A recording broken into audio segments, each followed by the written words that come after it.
मित्रों, क्यों अर्जुन को रणभूमि छोड़कर भागना पड़ा? आखिर कर्ण के प्रहारों से क्यों डर गया? अर्जुन ऐसी कौन सी स्थिति कर्ण ने युद्ध में पैदा कर दी कि श्री कृष्ण ने अर्जुन को कुरुक्षेत्र से बाहर ले जाना पड़ा?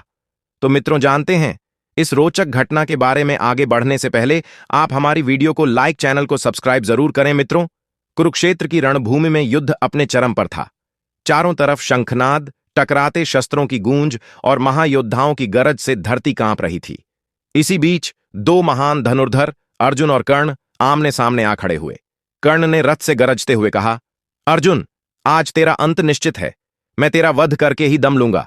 अर्जुन ने प्रत्युत्तर दिया, कर्ण, मैं युद्ध के लिए हमेशा तैयार हूं। आओ देख लेते हैं किसमें कितना बल है। इसके बाद दोनों के बीच भयंकर युद्ध शुरू हो गया। कर्ण की बाण वर्षा और अर्जुन का जवाब। कर्ण ने अपने धनुष से बाणों की वर्षा कर दी। पूरा आकाश बाणों से भर गया। अर्जुन भी पीछे नहीं हटे। उन्होंने भी जोरदार प्रत्युत्तर दिया। देखते ही देखते दोनों के बीच भीषण युद्ध छिड़ गया। लेकिन तभी कर्ण ने अपना विजय धनुष उठा लिया। यह वही धनुष था जिसके सामने टिकना किसी के लिए भी असंभव था। कर्ण ने इससे अर्जुन पर इतने घातक प्रहार किए कि अर्जुन लड़खड़ा गए। श्री कृष्ण समझ गए कि जब तक कर्ण के हाथ में विजय धनुष है, अर्जुन उसे नहीं हरा सकता। उन्हें कुछ करना चाहिए। श्री कृष्ण ने चतुराई दिखाई और तुरंत अपना शंख उठाया और युद्ध समाप्ति की घोषणा कर दी। तभी कर्ण अचंभित होकर, हे माधव, अभी तो सूर्यास्त नहीं हुआ, फिर आप युद्ध रोकने का संकेत क्यों दे रहे हैं? पांडव भी हैरान थे। आखिर श्री कृष्ण ने ऐसा क्यों किया? लेकिन कृष्ण तो लीला रच चुके थे। उन्होंने अर्जुन के रथ को धीरे धीरे पीछे खींचना शुरू कर दिया। कर्ण ने अर्जुन को ललकारा, अर्जुन, तुम इतने पराक्रमी होते हुए भी युद्ध से भाग रहे हो? कर्ण ने ताना मारा, एक ऐसा वीर जिसका पुत्र निहत्था होकर भी युद्ध में वीरगति को प्राप्त हुआ, वही पिता युद्ध भूमि छोड़कर भाग रहा है। अर्जुन को यह सुनकर क्रोध आ गया। हे माधव, आप क्या कर रहे हैं? मुझे क्यों पीछे ले जा रहे हैं? लोग मुझे कायर समझेंगे। श्री कृष्ण मुस्कुराए और बोले, पार्थ, मैंने सुबह ही कहा था कि आज तुम्हें मेरी हर बात माननी होगी, इसलिए अभी चुप रहो।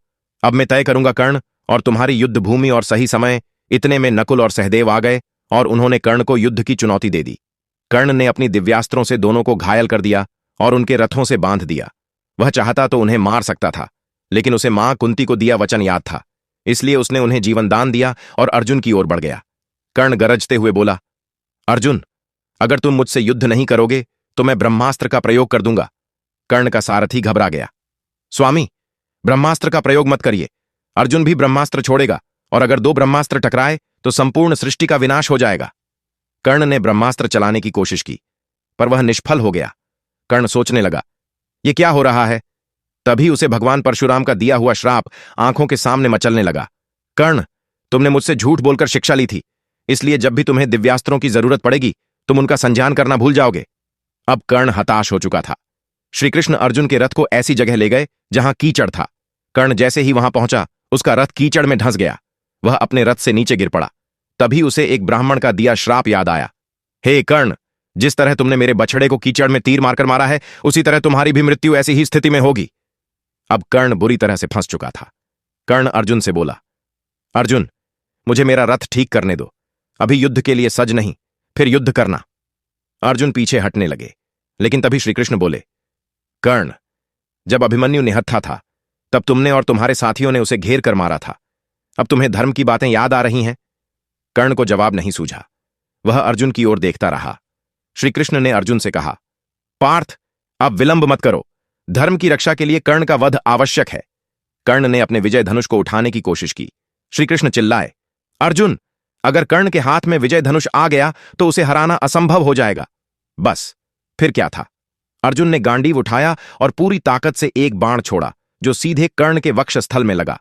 कर्ण रणभूमि में धराशायी हो गया। श्रीकृष्ण की युक्ति सफल रही। कर्ण के श्राप और विजय धनुष के प्रभाव को समाप्त करने के लिए यह सब जरूरी था। इस तरह कर्ण ने वीर गति पाई और धर्म की स्थापना का मार्ग प्रशस्त हुआ। मित्रों, वीडियो को लाइक करें, चैनल को सब्सक्राइब करें और कमेंट में जय श्री कृष्ण जरूर लिखें। धन्यवाद।